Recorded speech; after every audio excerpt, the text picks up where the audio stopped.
Match week 31, which happened over the week. Lots of football for us to watch. Sleep is overrated and all that. Liverpool's 4-0 win over Crystal Palace on Wednesday, coupled with Chelsea's 2-1 win over Man City early Friday morning, our time, means that the title is official Liverpool FC's 30 years after lifting the title. Bob, let's go to you first, Des. You're in your replica Liverpool shirt there. I mean, it's been coming. You refuse to jump on the bandwagon early. Now, let's see you celebrate. So, just a request for Liverpool fans is don't gloat, don't overdo this one. Let's look at it as it is. I think you're a bit too late on that, Des. Have you seen? And that's why I'm making the comments, because in this current situation, in this current time where everything is meant to be about niceness and peaceness and equality and being nice to your fellow man, just enjoy the moment. It's an incredible achievement. The earliest ever a title, even before football was invented in 1992, the earliest ever a title has been won. The previous best, I think, was a Liverpool team in 87, 88. So enjoy the moment.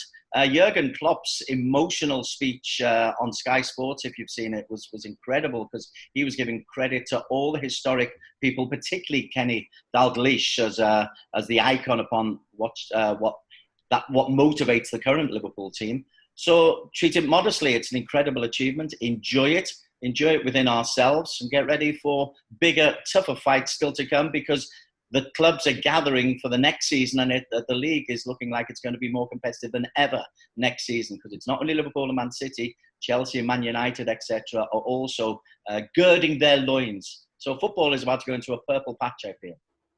Sensible Liverpool fan speaks. Bob Holmes, this title win is the ideal end chapter to Shanks, Yanks and Jurgen, isn't it? I'm glad you thought of that, Ross. Yes. My next job is to write that final chapter. I was getting a bit worried that it was going to drag on. I think a few Liverpool fans were as well. They may not admit it, but when they failed to beat Everton, and even after the Crystal Palace win, we were still dependent on City losing at Chelsea. And I think that was pretty much a 50-50 situation. Chelsea have improved, and City are bogged down with a lot of matches at the moment. They've got the FA Cup at the weekend as well. So, it was on a knife edge. But I think it's good, not only for Liverpool, I think it's been good for the game. I know Manchester City and United fans will disagree with that. But what I mean is, I feel that this restart has basically come back with a whimper. And it needed something to take us away from talking about eerie emptiness and cardboard cutouts and the fact that the football has not been very good. It picked up on Wednesday with Liverpool playing very well, and Martial's hat-trick. I'll give you a mention there, Craig. That was a noticeable step up, I think, in performance from previous matches. So all round, we've got something else to talk about. But back to Liverpool, a magnificent achievement which should not be diminished in any way by watching it in a 4-star hotel in Formby with a glass in their hand. I mean, often titles are decided by other teams winning or other teams slipping up. But this is a truly epic win. They are world club champions.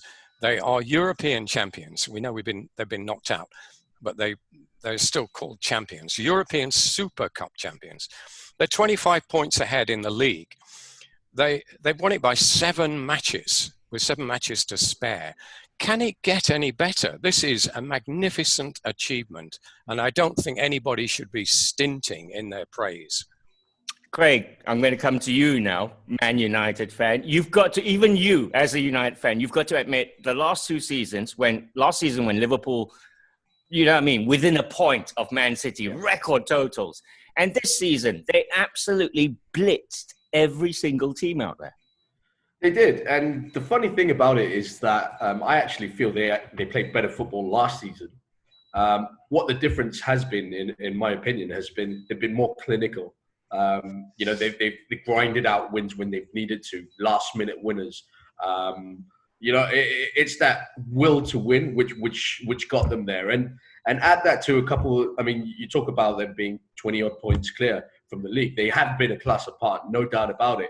But then I think the rest of the league have to look at themselves as well. And none of the teams that should be challenging at the top have had any type of consistency to their game. They've dropped points where they often wouldn't drop points, and I think that's been a key. I mean, if you look at the points from United at fifth, and you make your way down. I mean, some of these teams are just only hitting 40 points. We got like 7 games to go. So you can say that certain teams have not lived up to their expectations. They've dropped silly points. But coming back to Liverpool, what a season that's been. Take nothing away from them. It hurts me to say it, but they've done it. They've done it. They've got a fantastic manager who's been building this squad over the last 4 years to get to this point. And as Bob said, the English Premier League champions, European champions, Super Cup, World, you name it, they've got the lot. And it's just an amazing achievement by Jurgen Klopp, who has turned that club around. Des, is this a period of dominance now? Wayne Rooney said, you know what I mean? They can go on an Alex Ferguson type dominant run if Klopp stays there. Is that the key? Let's enjoy it for now. Let's celebrate the victory. We've yet to have a game as we play as champions, and that'll be at the Etihad. I'm not sure if Man City will give a line of honour for that. So let's just enjoy the next 7 games. What Jurgen Klopp has done and FSG have done is they've built something. Remember, 10 years ago, Liverpool were virtually bankrupt. They were a couple of days away from going into administration, as Bob so rightly wrote in his book about the renaissance of Liverpool. So the last 10 years have been phenomenal. You hope Jurgen Klopp stays, but can he continue motivating? You hope FSG stay because that stability is so important. But as we've alluded, Chelsea are massively improved. That's a really good win. Manchester City will not be going anywhere. Man United, I told Man United fans, be patient. Solskjaer is building something, and we're seeing the fruits of that in the last few games. Strange circumstances, no fans, but Martial, that hat-trick, that was the Martial that was worth £50 million when they signed him. So, no, I don't think it's going to be a period of dominance. It's going to be a period where they will continue to be at the top table, and they will hope to be at the very top, but it's just going to get more and more competitive than ever before. I'm just going to go on what Des said. Sorry, Ross. I think the years and those seasons of domination won't exist anymore.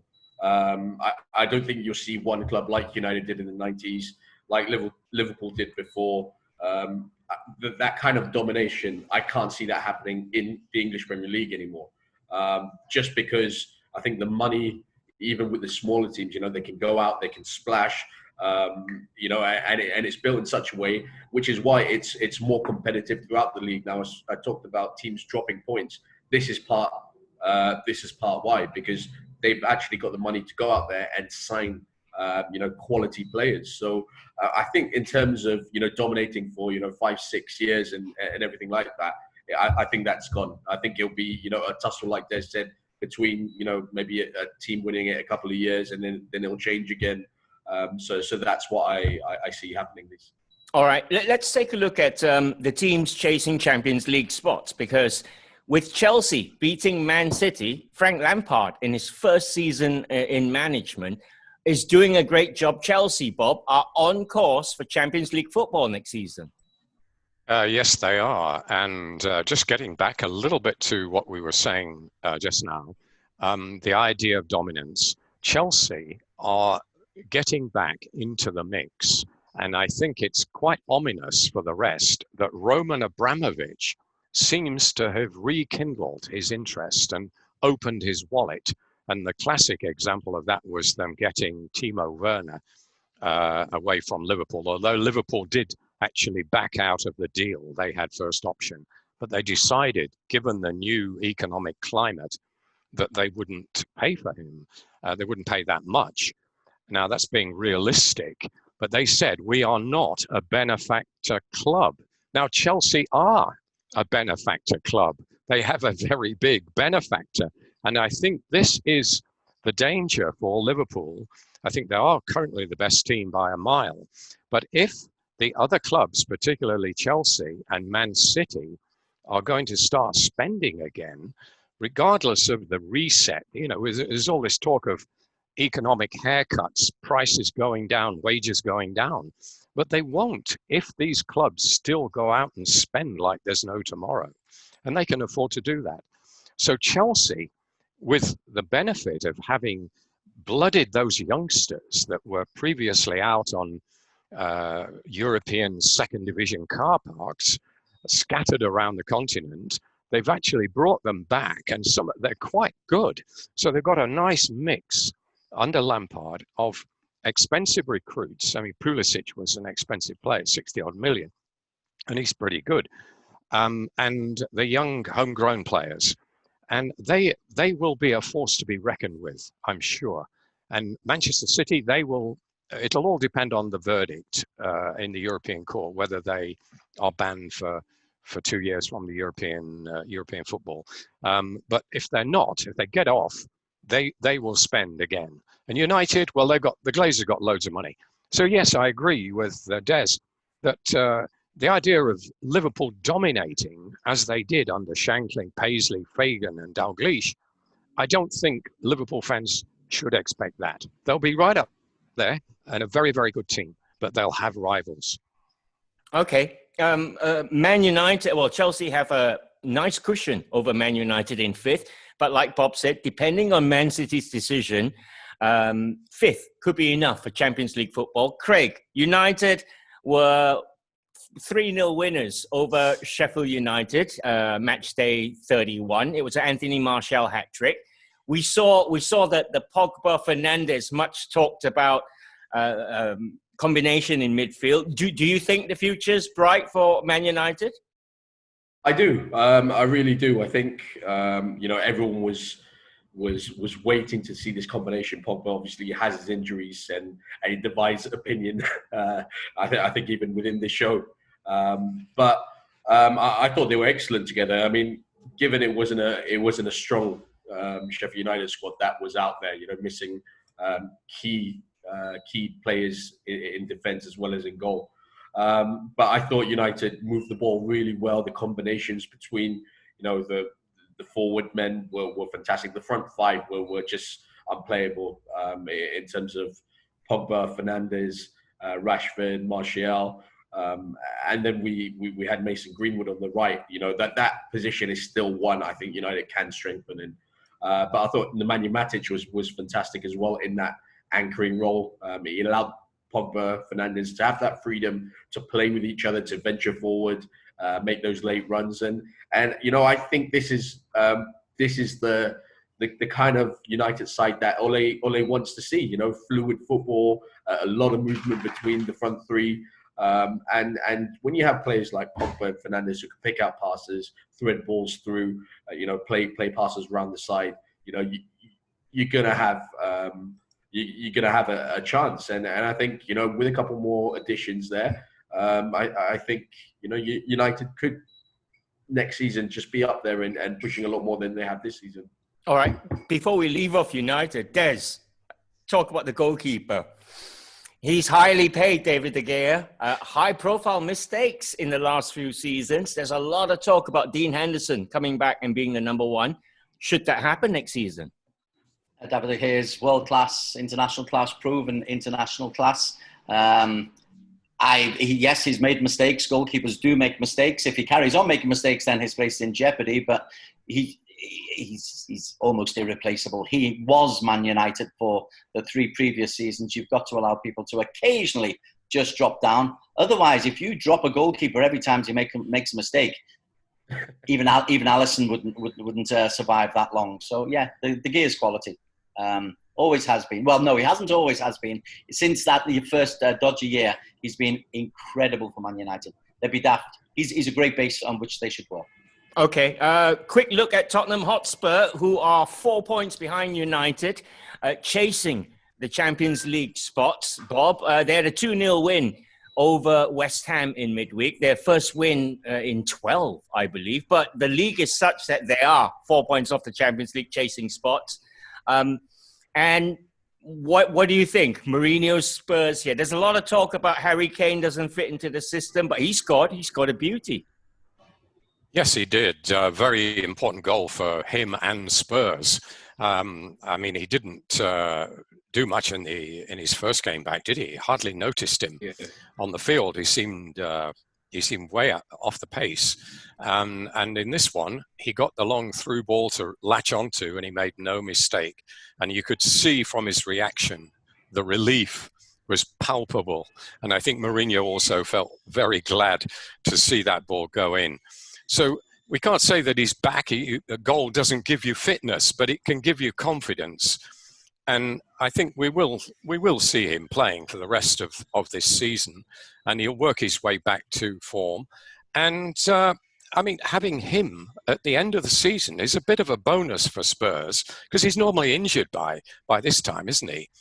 He normally gets injured around March, April, and misses the climax of the season. Thanks to the lockdown, he managed to get fit. So everybody else is back. Son is there, and Ali. So Spurs, they'll put up a fight for this top 4 or top 5, whichever it is. But it's a difficult one because you've got United improving. Chelsea, I think, are virtually certain to get a place. And you've got Wolves coming up as dark horses.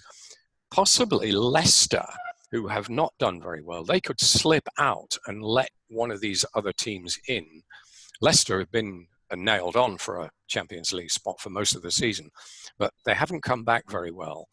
So it's all to play for. And I think the league and this Project Restart will look all the better for having a ding-dong battle for the top 4 places now that the title has been decided.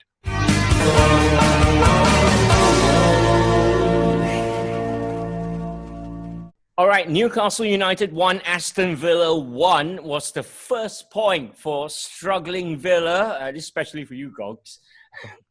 Yeah, I mean, they're fighting relegation. It was a point against in-form Newcastle. So, Des, it was a good point for Villa. Oh, any point's a good point. It's a real dogfight down there, isn't it? But Villa just looks so bereft of ideas. It's try and get the ball to Grealish and hope for the best. Seems to be the only philosophy that they have. I've just got to mention Newcastle with all the talk of this takeover possibly not happening or happening, and there was talk before the restart that Steve Bruce said his team could plummet down the league. They deserved an awful lot of credit, but I think Villa, they look dreadful, and it won't be Villa getting themselves out of problems. It'll be others being worse than Villa, which is hard to see.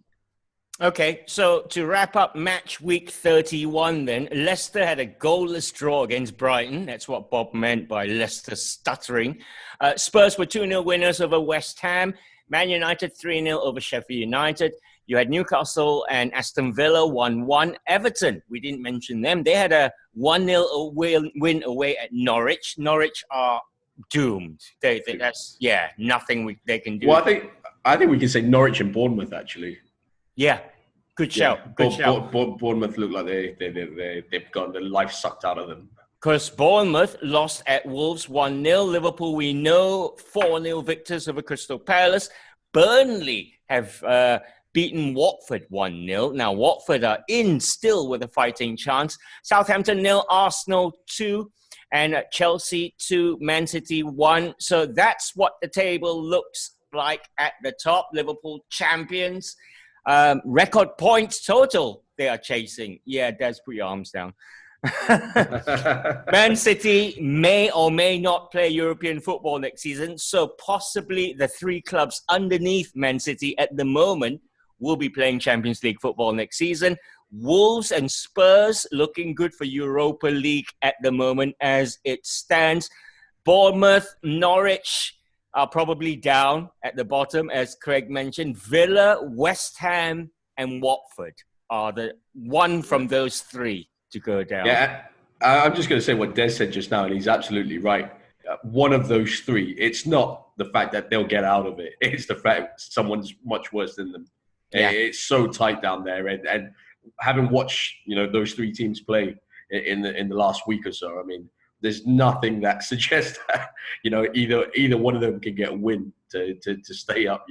And I think it might just be that if they get lucky, into the last minute, and there's a goal mark scramble, and the ball just goes into the back of the net, and that keeps them up. I think it's just going to take one win. Okay. Yeah, I thought Brighton were virtually doomed before the restart, but that win over Arsenal, that really changed everything, didn't it? That Mopé, I mean, he's got to be a hero. They'll build a statue to him in Brighton if they stay up. And then he's off the penalty the next game. Still basking in the glory, I think, yeah. Hey, be careful with your talk of statues, Bob. Not allowed these days. I was gonna say, Des, Bob is so old school. He still wants to erect statues. All right, let's look forward. The Shankly statue is still intact. No one would ever dare touch that. And Jurgen will get one soon. Jurgen will deserve the statue. This is Alex Ferguson's. Let me just add that. You all should see Brendan Rodgers' one in his living room. All right, let's look forward to the FA Cup quarterfinals then. They're all happening Sunday, basically. Man United Norwich is a late Saturday night, midnight kickoff, early Sunday morning. Now, Norwich, assuming they are already doomed, Daniel Farke, in their last game, actually rested players. Pukki didn't play, So, which got people thinking, is he trying to focus on the FA Cup? Can Norwich do one over resurgent Man United, Des? Hope so. Of course, I always hope so. So the comment about the quarterfinals is that everyone says the big clubs don't take it seriously. And then when it gets down to the quarterfinal stage and the semi-final stage, wow, all the big clubs, Liverpool apart, are in there. And you hope for the FA Cup that Norwich can do what Brighton did in '83 and make it through to the final, or do what Wigan did even more recently and get through to the final, even in a relegation zone. So the football romantic in me, getting away from the big five who seem to have forgotten all about economic problems, or big six, forgotten about economic problems that are afflicting the rest of the world. I'd love to see a Norwich or one of the outsiders make it through to the final. If it's at Man United's scalp, even better. Spoken like a true Liverpool fan, Craig Morraies? Most definitely. Do you reckon Ole Gunnar Solskjaer, because the games are coming quite thick and fast now, right? Do you reckon it'll be a changed team for the FA Cup against Norwich? Yeah, I do. I really do. I mean, I know he took the 5 off, towards the end of that match against Sheffield United. But I do expect, Mata getting a chance, right, Daniel James to maybe start, maybe Igalo to start up front as well. I think if you look at the rules, they've even changed the FA Cup rules. So if it goes into extra time, you can actually use a 6th sub now for the FA Cup. So I think, with Ole being allowed to use 5 subs, he'll have his resources on the bench should he need to in the likes of Martial, Rashford, Pogba. I expect some degree of rotation. I think going back to Norwich's side, their lineup over the weekend suggested that they've more or less given up on trying to survive in the Premier League, and attention focused on the FA Cup, which is fair enough. You can't argue that. At some point you just got to say, hey, let's just go on a cup run and try and make the most out of a bad season. Yep. Okay. Arsenal are away at Sheffield United, Bob. It's the early kickoff on Sunday. Now, since the resumption of football, Sheffield United have been pretty poor. I mean, thankfully, they amassed enough points to keep them safe this season. But we've seen in the last 2 games, well, actually can probably say the same for Arsenal, apart from the fact that they won last time out 2-0. So Arsenal maybe with the edge in this one for you, Bob? Yes, I think so. Sheffield United have been playing as we thought they might play when the season started. They were most people's favourites to go down. They had some players that they had in the third tier of the league when they came from League One, still there and not looking too out of place, it has to be said. Great credit to the manager, Chris Wilder. Done a fantastic job. But I think perhaps they were flattering to deceive a little for much of the season, and maybe they are now falling back to their true level. I mean, happily, there's no threat of relegation or anything, but the prospect of playing in Europe seems to be disappearing quite fast. Even the Europa League is now looking a little bit distant for them, but they've still had a great season. I mean, even if they lost every game from now on, it would still be considered a pretty decent season. So yeah, they are found wanting. There's not quite enough class there on the pitch. Their best player, the goalkeeper, also was no great shakes against Newcastle. I mean, he didn't play against United, did he? For obvious reasons, because he's a United player. But getting back to the earlier discussion, the idea of Dean Henderson replacing David De Gea is quite laughable in my book. I think that should be the end of the matter. Keep him at Sheffield United. Getting back to the game, Arsenal will have been buoyed by that result at Southampton. As I said before, they've not had the best of luck this season, have they? But they had a massive slice for the first. Well, they did. I was coming. Yeah, finally they got a stroke of luck, and they took advantage of it. Classic goalkeeping howler, wasn't it? So they've steadied, and yeah, I mean the FA Cup is something that Arsenal have won more than anybody else, isn't it? Yeah. You know, even during the duller Arsene Wenger years, they often managed to win the FA Cup, and it was like the only bright spot of the season. So they'll be eyeing that. It'd be feather in Arteta's cap, wouldn't it? Absolutely. To get that in his first season. So I think I definitely put my money on Arsenal in this one. Sheffield United Arsenal is an 8 p.m. kickoff on Sunday. Leicester versus Chelsea is your 11 o'clock game on Sunday night. Now, Leicester certainties for top four finish at one point. They're being reeled in. We talked about their form dipping. Do you reckon, Dez Corkhill, that this FA Cup quarter-final can kick them back into form? Oh gosh, I was confident that Leicester would kick on. I would have thought Brendan Rodgers would have had his team firing after the lockdown. It hasn't really worked like that. This is almost make or break. If they get through, fabulous. Everything's good, and Leicester, big occasion. If they lose, this could have a serious impact on their league title, their Champions League run-in as well. Because yeah, although they have a lead in third place, couple of bad results and it changes. So I think this is make or break for Brendan Rodgers' Leicester this season. But Chelsea just too good. I think Chelsea are a real team in the making. So no, bad news for Brendan. Absolutely. Craig, a bit about Chelsea. If Frank Lampard can win the FA Cup coupled with their very high finish in the league, what a season. Considering transfer ban he's gone through, it's super Frankie Lampard, right? Yeah, definitely. It was a gamble taking Frank Lampard, let's be honest, but they've taken him based on his relationship on the club. And, you know, he was a youth coach there as well. And you know, it was the right choice, I think, for them in the circumstances that they had. They couldn't go out, they couldn't, you know, sign players. He knew the young players coming through. He knew how to blend them in. He'd worked with them before. And you got to say, you know, it's worked a treat. Now, I think coming into this match, you know, from Chelsea's point of view, it would be how much rotation that they're going to use. Because if you look at the last few games, you know, it's been a structured side. You know, they've had, you know, their set players.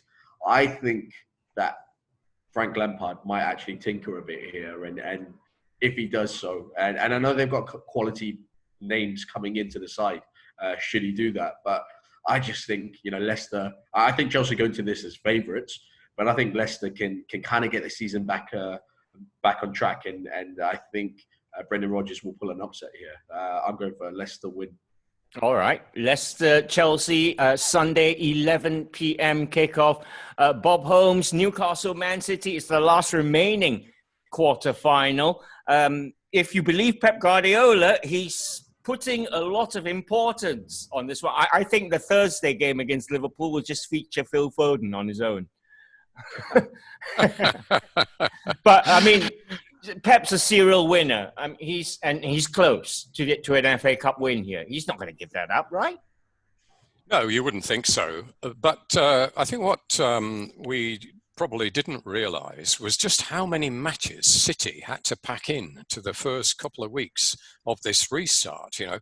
By the time they meet Liverpool on next week, whenever it is, it's Thursday morning, I think, our time, next week, they will have played 5 matches to Liverpool's 2. That's a bit of an imbalance, isn't it? It's partly explained by the fact that they had that one extra game to make up. That's one. And then the other one is the FA Cup, which Liverpool are not in. So that's 2. But even so, they've had a very crowded few days. And whether he will rotate just to preserve some fresh legs, or say this was a league match, he might well rotate. As it's a cup match and it's against a relatively weak, you'll see this as a relatively weak opponent, that the temptation to rotate will be a little stronger, I think. And they will, even though the title's gone, they will still want to put on a show against Liverpool. They won't want Liverpool coming there and hammering them, that's for sure. He'll put out his strongest possible side. So given that, I think you'll see a relatively different looking Man City for this game, which will give Steve Bruce a chance. Newcastle, I know they've got no worries about relegation or anything, and they're going all out for the highest possible place they can get in the league. But the Cup presents an opportunity, and anyone from Newcastle knows that historically Newcastle were a great Cup team. I remember them winning it 3 times in my childhood, and that is going back a long time. Back in Milburn times, yeah. They still talk about it up there. They won it 3 times in 5 years. Imagine that. Just going on that rotation, Bob, that you said. I mean, it's funny that you bring that up because and think that Newcastle have a chance because they I think against Burnley they made 9 changes to their squad. And they came out 5-0 winners. They were 3-0 up at halftime, I think it was. And that was their second team, effectively. I think it was only Edison and but the red card helped them there in that game. Yeah. Well, they probably play the third team against Newcastle. They already played them off the park. I mean, they were comfortably by then. But do they have a chance? That was their second team. But then City, though, that's a massive scalp. If Newcastle beat City, then Newcastle got to be favourites for the Cup.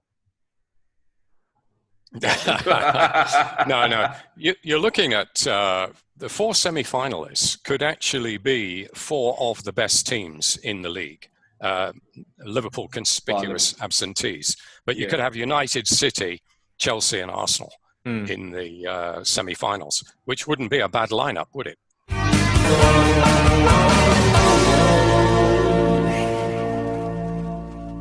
Let's wrap up the show with predictions from the guys.